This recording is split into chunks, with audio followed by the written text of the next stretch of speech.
getting to the point of our special guest, and I would like to introduce her. She's the one that the title of this event is really all about, winning in a red state. Now, this is Sheila Tyson. She's come from a long family of public servants. Her family shared with all who needed more, who were less fortunate. The consequences and experiences she believes led her to her lifetime journey of service to others. She did voter registration campaigns before she was even old enough to drive. The woman has public service in her bones. She's been in the United States Army and the United States Army Reserve. She is retired as a disabled veteran. When she came back to her community, she said, we got to build this up. There was a lack of pride. There was apathy in her community in Birmingham, Alabama. She started Operation Brightside to keep the communities proud, clean. She started the Birmingham Block Watch to keep communities safe. And she started the West End Walkers because she believes and knows that you have to be healthy to be enjoying life. So she actually, I really want Sheila to demonstrate what she means by shake it off with Sheila, but I'll let that up, leave that up to her. She started that initiative. She started the initiative to start the critical conversations about health, exercise, and obesity, especially among African American women. She also led the work to pass the legislation establishing the Birmingham Land Bank Authority. She addressed, through that authority, abandoned homes and vacant lots that were blighting her community. Well, Councilor Sheila Tyson is a two-time city councilwoman in Birmingham, but she's also a proud mother, and she's an even prouder grandmother to a baby girl right now. She's the founder and executive director of Friends of West End. They partnered with the University of Alabama of Birmingham. They took the research that was happening there and put it to work for people's health and for the environment to make the people healthier. And not only that, but what she's famous for, I think most recently, is the recent election. She put into practice the model of successful democratic voter registration and turnout for turning a red state blue. Please join me in welcoming two-term Birmingham, Alabama City Councilor and Democratic superpower, Sheila Tyson.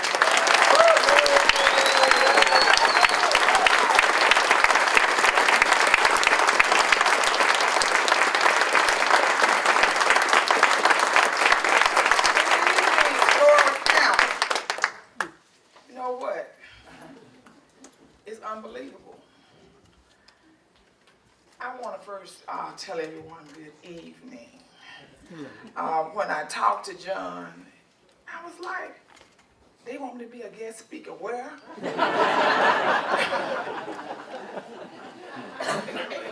I really didn't believe it because I'm just a black country girl. Just believed in something and just wanted to fight for a cause. And I could see it. You know how you can see something and you can just barely touch it. And this was 10, 15 years ago when I seen this. And when John called, I said, oh, wait a minute. I said, let me do some research. I needed to. I said, well, you got to be joking. And we researched, and I said, what? I said, these are a lot of white people. What could they possibly want to hear from me? And we researched it, and we found out that it actually was true. So I sat down and I talked to just a lot of people before I really made up my mind to come. Because y'all know the state of Alabama and the mess that we're in. And it's so hard for me to talk about it because when you talk about it, you got to be about it. You just can't just talk. This is a fight like no other. We're in session now, and I can guarantee you, we have city council meeting on Tuesdays. We're down in the legislation on Tuesday after city council meeting, Wednesday, Thursday. we're down there. So we just doing double duty. So it was so very hard for me to actually just make up my mind and to see if I was just good enough to be your speaker. Really. Because I have a story to tell, but it's nothing unusual. It's nothing that y'all couldn't do. And when we started off 10 years ago, we had to find something, really, we had to find something to work with when we tried to capture these counties. Jefferson County hadn't been Democratic since 1966. So we had to start there in order to try to part it off. So we had to find something to work with. We had to have a population to work with. So we didn't have money. All we had was a group of women with the same idea. We all felt like we could change the world, not just Alabama.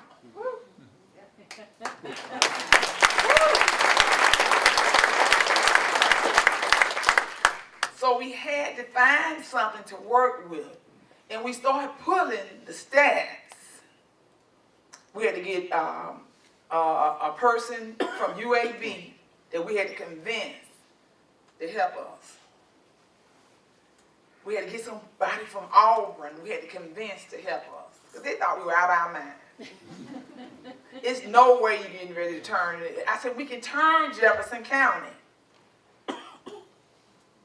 We found out that women were the #1 voters in the state. So that divided us right then because the men didn't want to hear it. You know, I'm talking about Alabama. You're talking about a bunch of Southern Baptist preachers that we got to tell them that their wives are leading the voting. They didn't want to hear that. No way. We got the numbers. We knew African American women was the leading voters in Jefferson County, so we started there. We turned that county. But we actually had to have something in common with them. And President Barack was not enough. It was not enough. So we had to go with minimum wage. We had to go with black women being underpaid more than any race. The highest educated. The #1 contributors to nonprofits. The #1 contributors to churches. The #1 lead in the workforce. And how can you not fight for yourself? So we had to actually come to them. We had to get the women, the League of Women Voters to come with us. And these are white women. So we had a set of black women, the Women League of Voters. They had money. We had to get them to come in. But the black women, they're not going to listen to us. Yes, they will. So once we got them convinced to come in with us, we end up combining. And you would have thought we had created Frankenstein all over again. They were ready to lock all of us up. We got bad articles in the paper and everything. So it was time for election, but we had worked on it that 2 years prior. We had worked on that. The vote came out. President Barack got in. Along with him, we had 4 black judges to get in. Women. Never happened.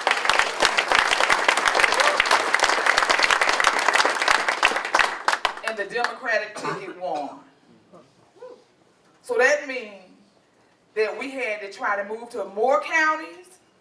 We seen we had something, we got something. Everybody was saying like, yes, we got something. But was it enough to move that blue wave through the rest of the counties? Was it truly enough? Did we have enough women? Did we have enough men supporting us that would believe what we were saying, that we were not trying to leave them behind or down them, but we know what we're talking about. We need you to come with us, to lift us, to not just move you, but to move us, to make the change that all of us together, all of us are thinking the same thing. So if we combine, look what we can do. Before, I promise you, it looked like it was a week, it was time for the next election. We had did a training, so we included the men, we let them do the training. We're going to get everybody together. We don't want to, we can't lose our men, we need y'all our backbone. So we need you. We let them do all the training. You train our women how to be politicians. That included them.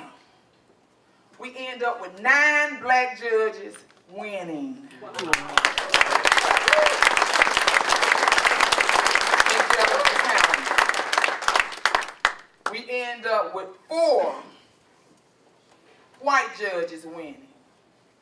So that was, we won. Everybody won. We won. The whole Democratic ticket won. So, but y'all listen to this. We attracted some bad attention. Now what they think they down there doing? What you trying to change something? It will not happen. They couldn't wait to get in session to pass a law when you retire out of a seat and you're a judge, that seat moved to another county, and they was going to move it all in Mobile County. And it passed. We back at the drawing board again. By that time, it was time for Doug Jones to run. We had already been working in the counties for 23 counties for 10 years. We did heat studies in these counties, breast cancer studies. We did any kind of study we could do to actually get the people involved, to get them in a room like this, to capture their attention, and then let them see that the laws that was created, it wasn't created to just hurt blacks. It wasn't created to hurt Latinos. When you hurt one woman, you hurt all of us.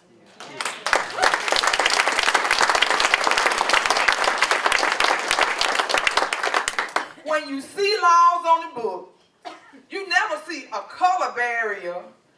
What they do is they try to divide us by income.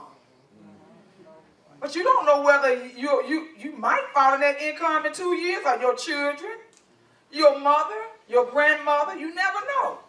So it's going to hit you sooner or later. So that's what we had to use that tool to reach out to everyone through the counties. They purged 360,000 people, the Secretary of State, from the voters' roster. That means we had to go out and get the people who wasn't registered, the people who hadn't been voting, and actually people that you done purged from the records. When we asked for the list of the people you purged, wouldn't give it to us. The numbers on the van system changed, because you know how people change their phone numbers. That means the only way we could do it, we had to get the voters in the community, the churches, the daycare, schools, people, jobs involved. They passed a law with the voter's ID. But along with that, they closed our ID offices. 14. We were lost. Everybody was like in a daze. And I think we sat in the room 30 minutes before anybody started talking. We were just like, we were lost. We were about to give up. So We have a lady down there called Fiery Rose,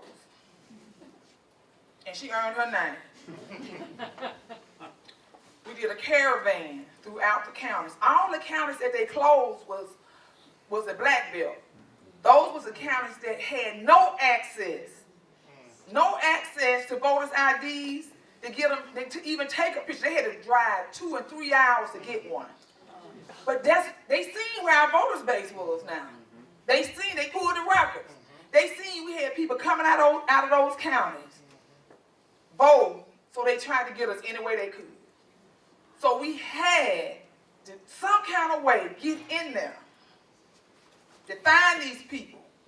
Or we asked the Secretary of State, well, they missed one time voting. These people had missed a vote. They purged me from the list. And I know I vote. But did they have the motivation and the access that I had to go back and register and we start all over again? So we had to go to our senior citizens, our husbands, our children, college students. We had to do a ground effort. And it took us a whole solid year. And we still didn't get all the people. We still didn't get them all. But we got enough to where they was telling other people, because they was just really angry about it. Because I dare you try to take my right to vote. I dare you. And that's what we had to make sure that they understood what they are doing. And it's going to come here too. I promise you. Every bad bill was passed through the state of Alabama. And that's what I got to get everyone to see. You next. You next. Session down there passing every bad bill he can. I think he be in his sleep, getting up, write down something. Just waking up, just writing down anything. I want you to pull every bad bill that was passed came from the state of Alabama. Just look at it and see. It's unbelievable. I'm serious until we researched it and seen it. It's either Alabama or Texas. These are the states that test all these bad bills because they have the majority in all of the representatives that's in the state houses. So they test them there as a model, and they come out here to Story to get y'all next. And if that's not motivation enough to make you want to go and get people out to vote to where you won't lose your rights. Because we still have not recovered the 360,000 people. We still have not recovered from the redrawing of the districts that we lost because of the Republicans. When we lost those districts, we won in court, saying that it was illegal. You know what they did? Turned right around in court. Who was the judge? Absolutely, a Republican. Turn around and redraw them wrong again. We back in court again. You don't want your state to go through that. It's awful. It's not a good deal. It's not a good deal. Constantly fighting. And y'all stand such a great chance of having the blue wave to come through here. When Doug Jones won, they passed legislation. No more special elections.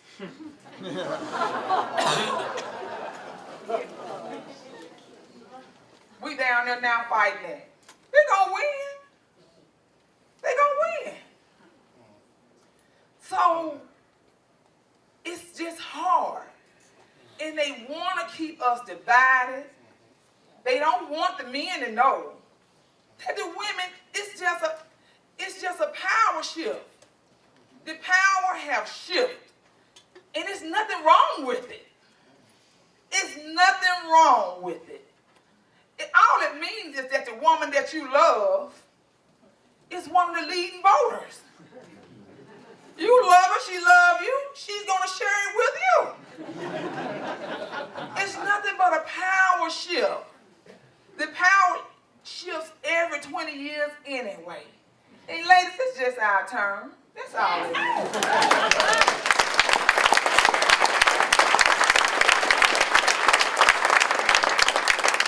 So what we going to do with it? What we going to do with it? We had to come up with catchy slogans for the young people. You're leaving us out. So we came up with a chicks in politics. We let them name it. Come on, get yourself a name. What about chicks in politics? I said, okay, well, what chicks in politics y'all do? We're gonna motivate young women. I said, well, what about the guys? Well, you know, we're young and the guys gonna follow us anyway. I said, all right then. We got something now. We're gonna work with it. They came up with some really nice shirts, nice campaign material. These are college and high school 12th graders. And it worked. We got a 36-year-old mayor, I think it's Emily, 36-year-old mayor in the city of Birmingham. Nice. First ever.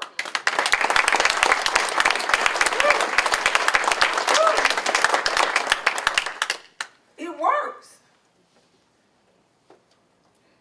We came up with an organization called the Black Women Roundtable. The Women League of Voters said, well, I said, come on now, work with me. We got to do something. We got to move them. Came up with another campaign, the power of the sister vote. And the lady said, well, then don't sister mean black women? I said, no, it doesn't. I said, look up the word sister. It means female. See, but they want you to think that it means that because it can what? Separate us. Right. Divide. Division is everything. That's what separates your power. Division. It's every time. Every time. It will take away your power. So we came up with another slogan. Power the sister vote. So that made all of the women powerful. It took that power shift, it just switched it all around to all of us. It was like somebody with a wave just came through. Instantly, we were all ready, motivated. Went home, told their husbands and their children. I had a lady drove a van, like an old van, and we were campaigning. I said, I think her name was Miss Hines. I said, Miss Hines, you know, are you gonna be able to help us get people to the poll? She said, I want you to meet me out there at the Legion Field box on Tuesday. So I had to try to get everyone out there. When I got out there, she was standing up there looking at her watch. I said, come on, let's go. She said, no, I'm just sick of them. I told them to be here at 3 o'clock, and here they are late. I seen a row of cars. I'm talking about like coming up about 25 cars. And I'm like, what's going on? She said, did I tell y'all to be on time to come and vote? Everybody in her family. She demanded that they will come and vote. And she read their name off on a list as they came up.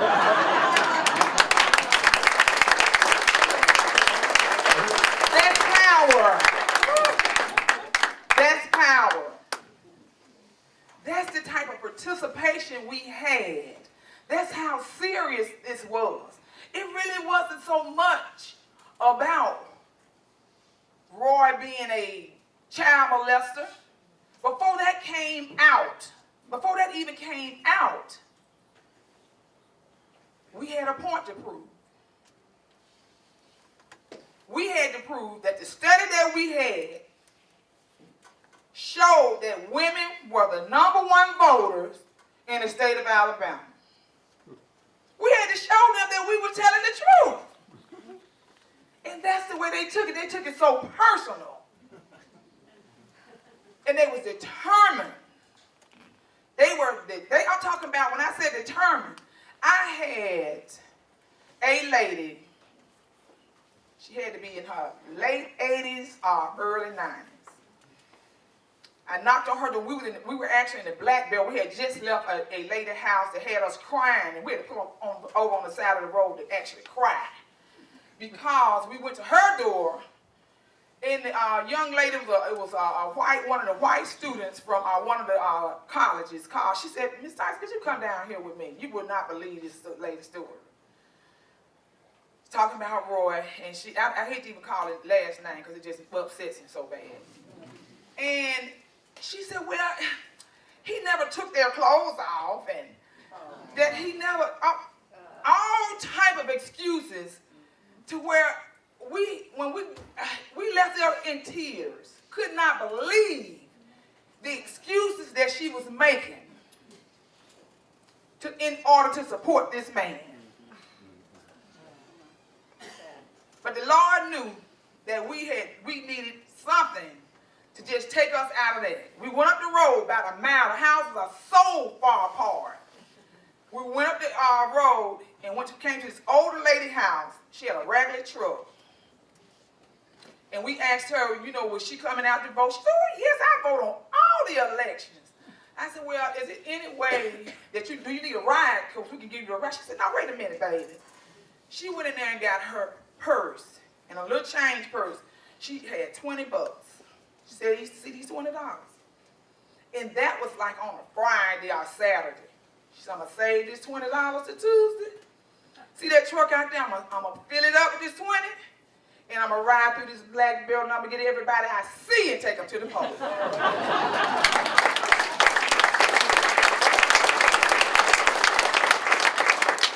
She was willing to spend her last dollar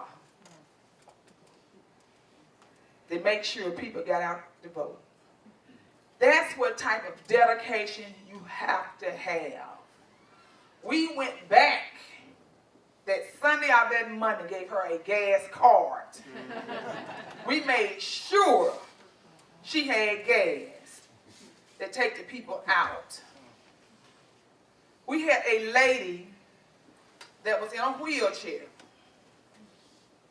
She had a handicapped van where she could drive.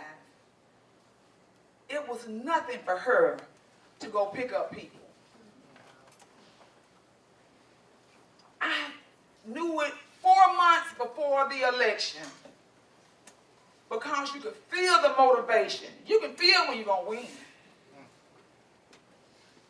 You can feel it, because they were so concerned, not about themselves, about the future of their children, grandchildren, grandparents, mother, neighbor, church members.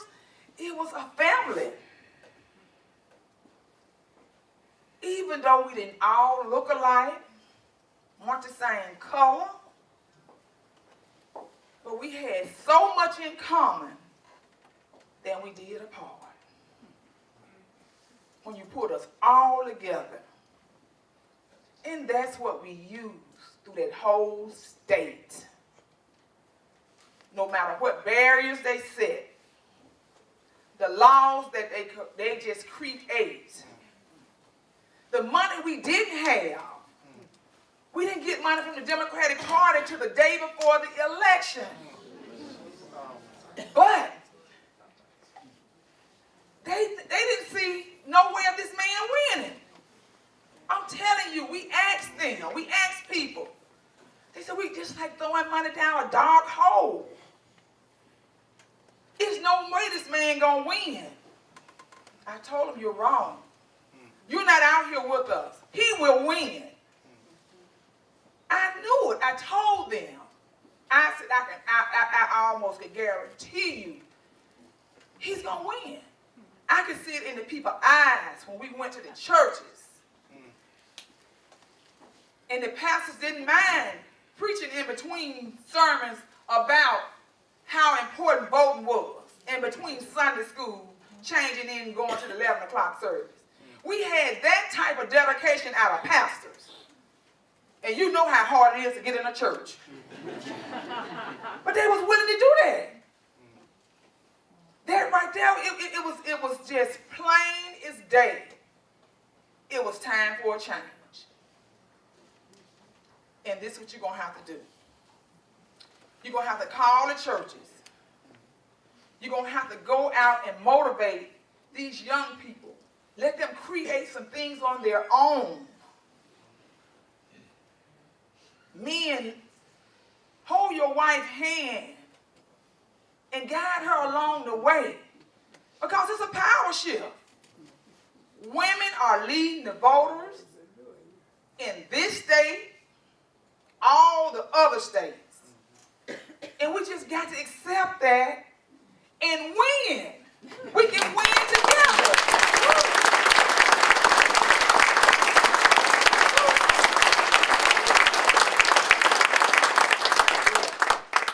I'm excited about being here. I still can't believe it. When I go back to Alabama and tell them I came, I said, well, I'm not going to tell nobody I came. I said, well, you can watch it on YouTube. I was telling Emily, I said, I'm not going to tell nobody I'm coming down there. I said, because what if I do a bad job? Then they'll be talking about me. But I am excited. I am very excited. I know you can do it. If you don't change the state, you can change story. I can guarantee you that. It's enough of y'all in the room. We did not start off with this many people. And it's not like it's unknown for your county to be blue. It was unknown for our county to be blue since 1966. So I know if we can do it, and we have a rough Republican state. I don't think y'all's rougher than ours. We created all these laws.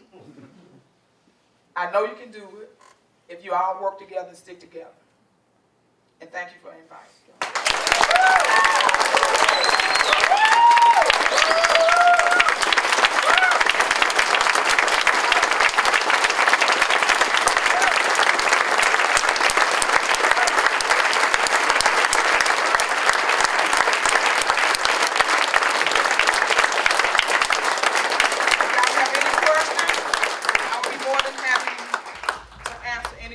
That you have. Yes, ma'am. I'm sure you've seen the latest about poor Roy asking for money. Oh, he'll get it. And believe it or not, a lot of people say, oh, they're not going. He will get every dime he asks for. It's just that kind of state. It's that kind of state. But it's sad. It's sad that you value women. He didn't do it to men. He did it to girls. And it shows you how much the state of Alabama value their women. Come on now. It's not a daddy in here would not kill this man.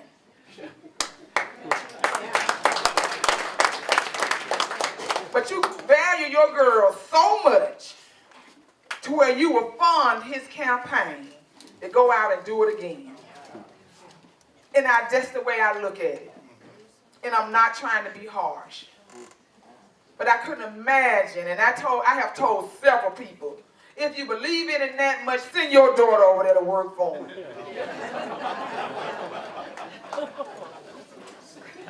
But you value the women in Alabama so little. But I can guarantee you, they will run that money to where won't nobody know who's giving it to him. But he will get the money. He'll get it. Yes, ma'am. Did you know Doug Jones well as a candidate before all of this? Oh, did you know Doug Jones as a candidate ahead of the Roy Moore scandal? Like, was it easy to get behind him? Was he a candidate that you supported? He actually was an attorney that represented the 4 little girls that was murdered at 16th Street. He was actually the attorney that represented that case. But when they came to us to actually talk to us about their campaign, he wasn't the only one. And that wasn't enough for us to support him. He went through a process of interviews with about 25 women, black, white, Latino, Asian, every race was represented within that 25 people. And he had to turn around and go for an interview among a group called the Committee to Save Jefferson County. So it wasn't, he didn't just walk in there. He had to go through a process. And this was 8 months out before the election. So we had an opportunity to actually to talk to all of the candidates before he ran. Hi, over here. We have a really divisive candidate, Congressman Steve King. And you obviously had a very divisive candidate. Did you talk about, when you're canvassing or talking to people, did you talk about how bad he is, or did you focus on your candidate? And what did you do to motivate people? You know, we really didn't have a candidate at that time. When we were 8 months out, we was just talking about voting and how important voting was. We didn't have a candidate until after the primary, and we didn't have a choice but for Doug. That's when we focused on Doug. But before then, we wanted people to go vote because we had 360,000 people to get back on the register. We had to go into the jails, and we had people there that can vote. And we wasn't going to leave those people out. We had to travel through the state to get those people that was in these local jails. We had to actually go to court to get into the state prison because they said all the people in state prison couldn't vote. That is not true. That is not true. It's some people in state prison can vote. And they know which ones that they are. So we had to go to court to get that. Finally got that, and we had to absentee ballot all those candidates. So it was a process that we had to go through. We had to have so many people that was helping. And like I told you, just so happened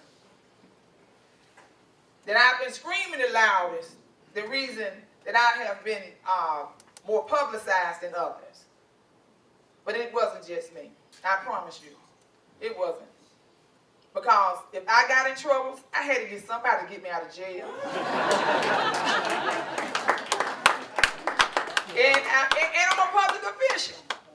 So I had all of that on me, but it was the reason. It was the reason, and it was right. So I was willing to sacrifice my seat as a counselor, and I was willing to go to jail. Because I knew it was right.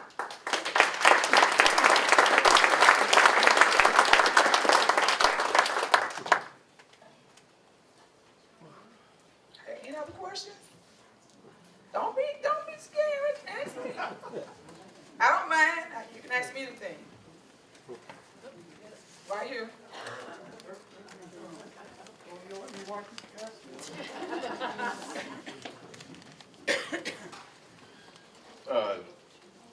Judge Moore was twice removed from the Alabama Supreme Court by Alabama's own judicial court or something, basically for failing to protect and defend the Constitution of Alabama and the United States. So I think that for him to take the oath of office to the U.S. Senate, where you have to say you'll protect and defend the Constitution of the United States from all enemies, public and private, and you take this freely with no mental reservation, would be laughable on its face, and I don't see how the Senate could possibly keep him because it's be totally bogus. He's a nullification person. We settled that peacefully in 1832 or 6 or something, and we settled it violently in the 1860s. And here we are, back again with nullification. Right, but you got to look at the people who didn't want him there. They wasn't willing to come out and support the other candidate. You know, if you're a bad Democrat, and I see a Republican that's doing right, and we have a Roy more as a Democrat. There's no way I'm not gonna say something. And I think any one of y'all would have said something because you're wrong. And I think that they was coming out saying that they didn't want him there because he was gonna steal all the publicity. I promise you, media is something else. It poisons and it destroys the political system, really. It's messing us up. And I think that had a whole lot to do with it. Because if even the governor dare her to support this man, she's up June 5th too. I just kind of wondered, obviously there was a big shift of power there. And did there ever get to be anything physical, any physical altercations and stuff like that? You know, trying to... You already know it was. But it didn't make the media, and I'm glad, because in the rural area, they had the rebel flags when we were riding. They would ride through the rural area while we were out knocking on doors. But it's an open carry law in Alabama. So we had men out there protecting us. And I don't ever want you to think that we were out there just women knocking on doors. We had men out there. We had our men. They weren't gonna let nobody hurt us. There's no way. If we had 5 women, we had 2 men out there somewhere. There was a phone call away. Trust me, we never went out by ourselves. We knew what we were dealing with, especially when we went up into Coleman, Alabama. We already knew it. So we had to be prepared when we went there. And like I told you, we worked together. So we had our bracket set up, the time and the dates we were going to go out, and who all was going out with us. And we never went by ourselves. The majority of us, we loaded up in the same van. We went into the rural areas. It was more cars because we was running low on money closer to the election. So we would have to go out in cars, but through just about the whole campaign, we went out in 18 passenger vans. So all of us was on there together. So when we went out and got out the van, we went through a whole community at one time. One more question? Oh, he's got it. Yeah, I'm just wondering what it's going to take to get you to come up to Iowa to help us win.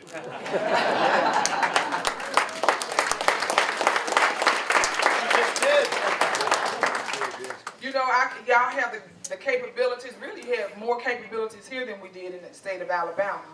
I can communicate on the phone with whoever I need to talk to. Every day I talk to, what's the young lady, what's her name, Emily? Deidre. DeJure. Isn't that a sexy name?